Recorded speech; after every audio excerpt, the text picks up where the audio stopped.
I'm sure all of you have seen the very popular or may have heard of the extremely popular Johnny Depp movie Pirates of the Caribbean. In The World's End, which was released in 1997, there is an Indian pirate, and he is called Sambhaji. And Sambhaji was the second son of Kanhoji Angre. Now, going into research of Kanhoji, we realized that not only was he a very successful naval commander, but he was also very good protector, and he was able to allow a lot of trade to go on in peace.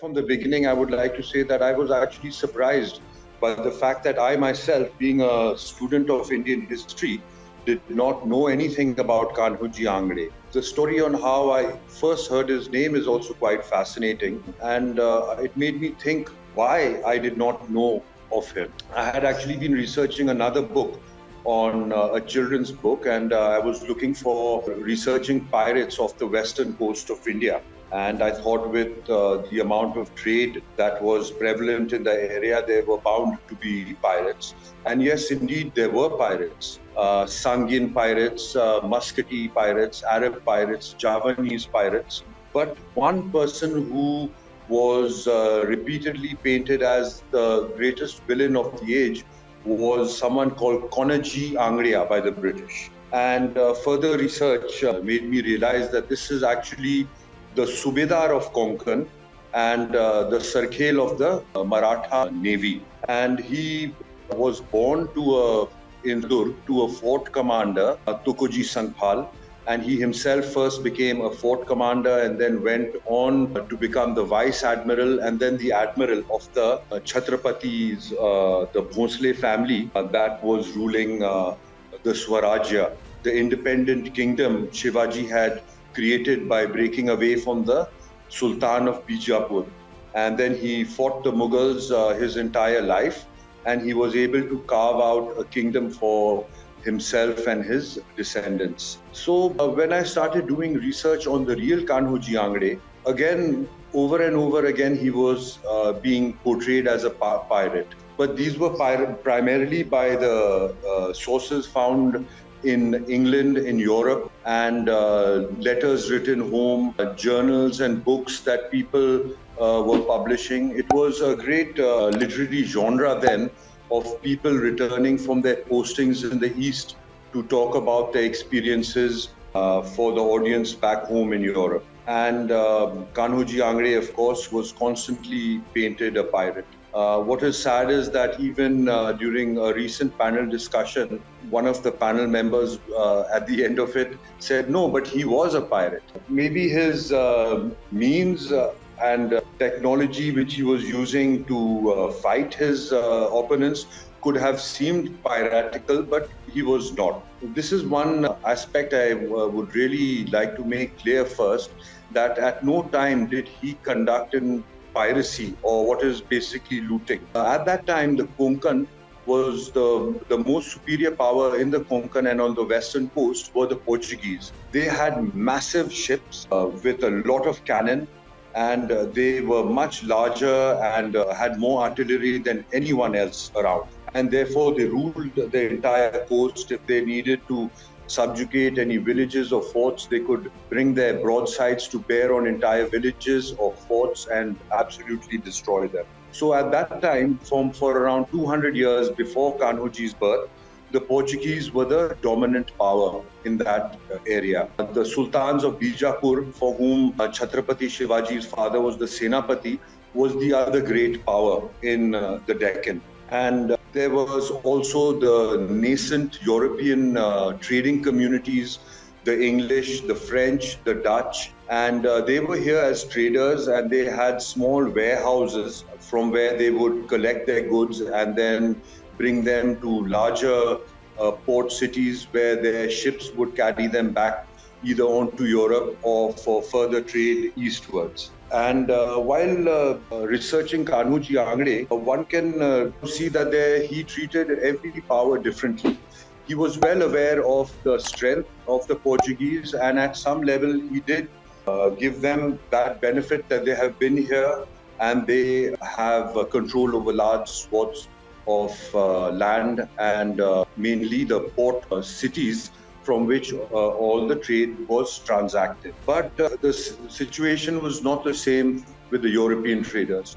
The European traders had come in from the west merely to trade, but after the sack of Surat by Chhatrapati Shivaji, they asked the Marathas if they could fortify their positions, and they were given permission to build walls. And that was the limit of their transaction. They also had a treaty with Chhatrapati Shivaji, which allowed them to trade without paying local custom duties. And this actually is the crux of the whole problem with the English and Kanhoji Angre, the main antagonists of each other. And primarily it was the British who were responsible for painting him a pirate. So what had happened is that by the time Kanhoji had become the Sarkhel, he had realized that even though the British did have the East India Company, had this treaty with Maratha state, it only allowed them to trade without what was called a duty. The Portuguese had their own duty system. It was called the Cartas. And so a lot of the traders who were trading up and down the coast often paid this duty to several different parties. They paid the Portuguese, they paid the Marathas. For example, if they were Dutch traders, they would have to pay the Portuguese, the Marathas, and also there were the Abyssinian Siddis. They were warlords from Ethiopia who had been well settled in India for hundreds of years, and they were the naval arm of the Mughal Empire. And they represented the Mughal effort and state in the Konkan. The head Siddhi was given the title of Naval and was amongst the top luminaries if he were to ever attend court in Delhi. But Konkan was very far, not only very far from Delhi, but very far from their own rulers on what was called the Desha, the Deccan Plateau in Satara, Kolhapur, and then later Pune under the Peshwas. It is, the distance is not much, but there are steep ghats one has to traverse, full of wild animals, very dense, to come down to the thin coastal strip that is the Konkan. But a very important coastal strip, a great producer of salt, possibly the greatest producer of salt in the peninsular India. And if you are around places like Mumbai, whenever you come across something called khara, it would refer to salt pans that had existed in that period. So I started looking into why was he, not only why was he painted a pirate, but why did I not know about him? Just to give you a little bit of my background, I was born in Mumbai and I studied here till the second grade. Of course, we did not have history at that level. And then I moved on to Bangalore and then Tamil Nadu.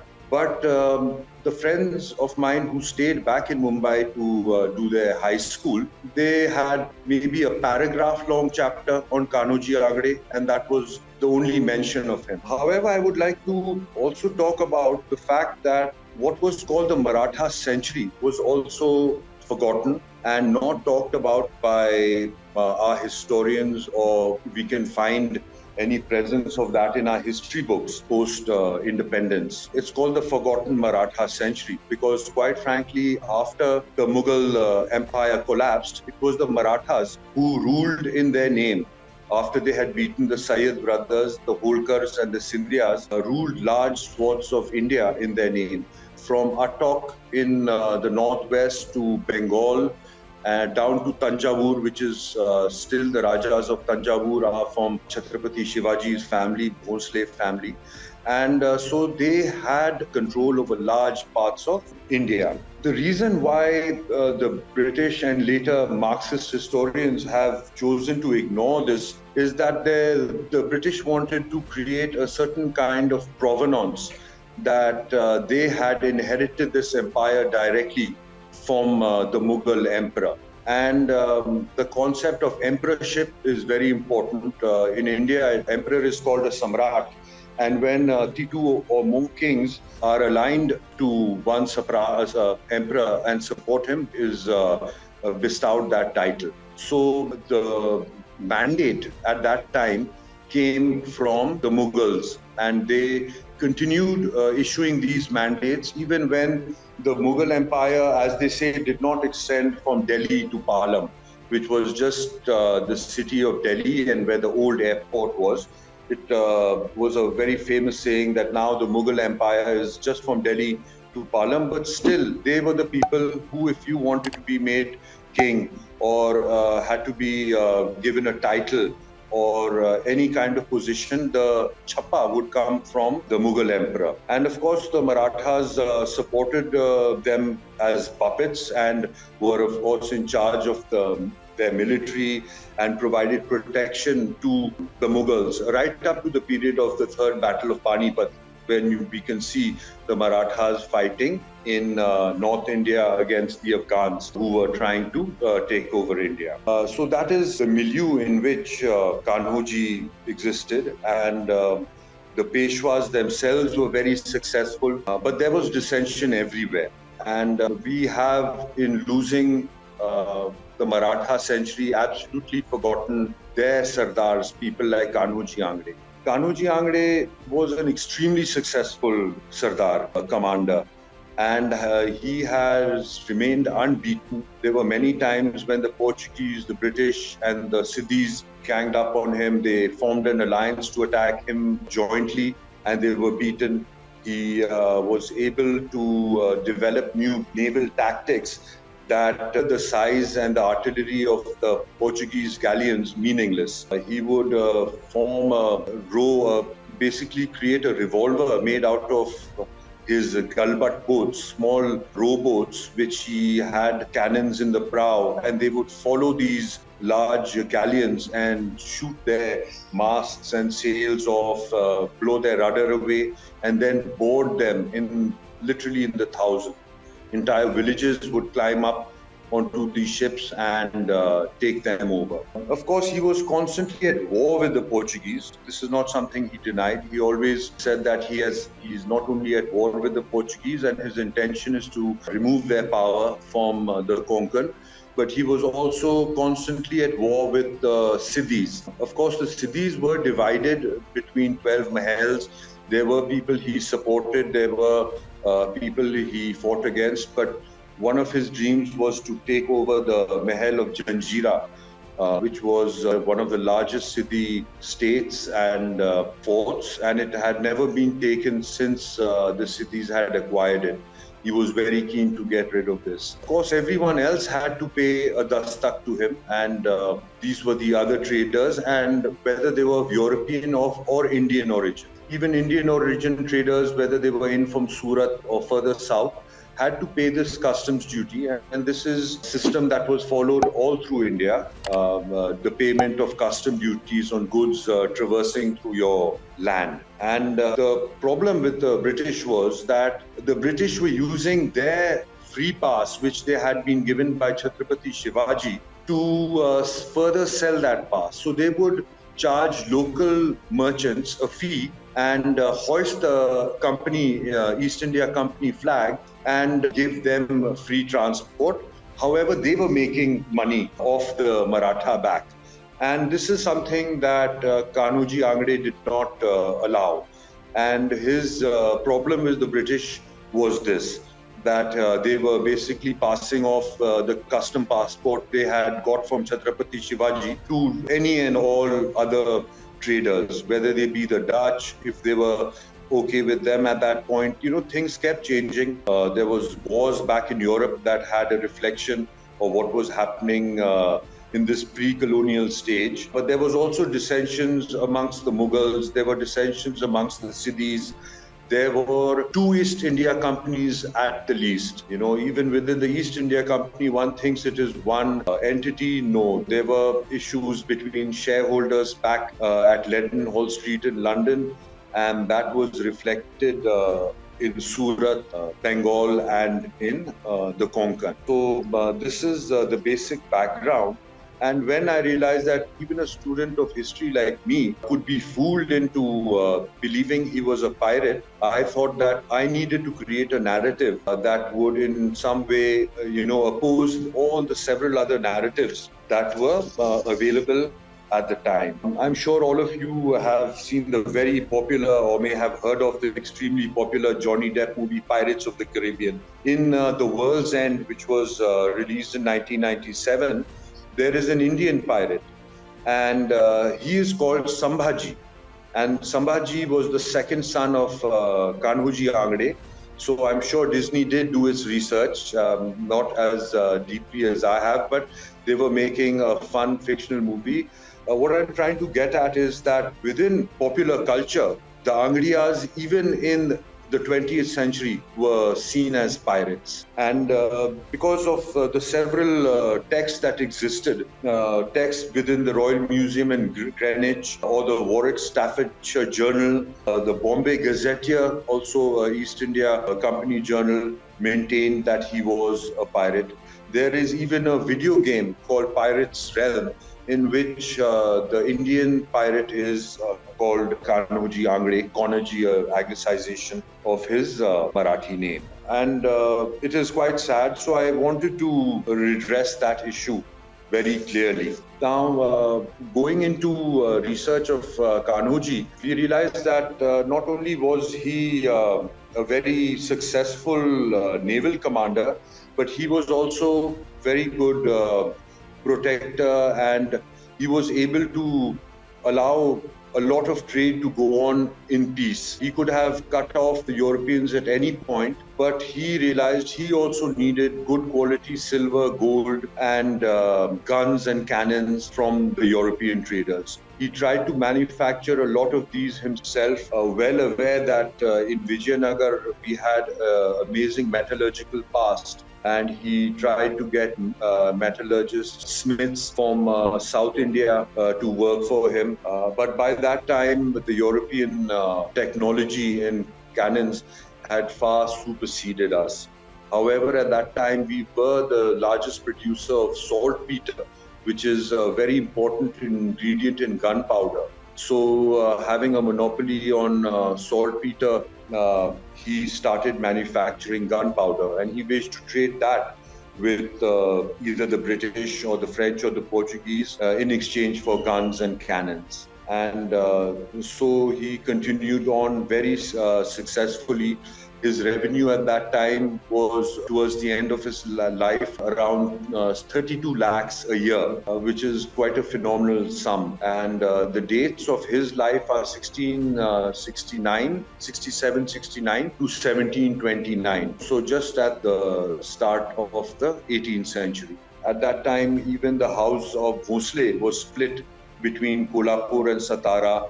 So there was, at every level, there was dissension amongst all the people who were around in that time. India was known as the Son Chidiya, basically the three largest economies of the world. And it had been so for literally thousands of years. It was always India, or what you can call, the Desha, the subcontinent, China and Persia. These three, there were no nations, but these empires, they were called the gunpowder empires because they relied on muskets and gunpowder to fight their battles. They had between the three of them, 80% of the world's GDP. The rest of the world was 20%. So everyone had to come east, whether they wanted cotton or silk, medicines or spices, any kind of producible good was produced in these areas. And so the whole world was coming to us. And when there is so much, one tends to fight over it. So even the company fought amongst themselves, the Muslims fought amongst themselves. Of course, the Mughals did, and then they perished. And that, of course, was something that Chhatrapati Shivaji Maharaj had initiated. Aurangzeb had been very keen that Shivaji Maharaj take over join him actually. He was very keen that he join him. But Shivaji Maharaj was very keen on being an independent kingdom. And later on, of course, the Peshwas, they became the Sardeshmukhs of the Deccan, and they took the chaut, which was 1/4 of revenue for providing security in the Deccan.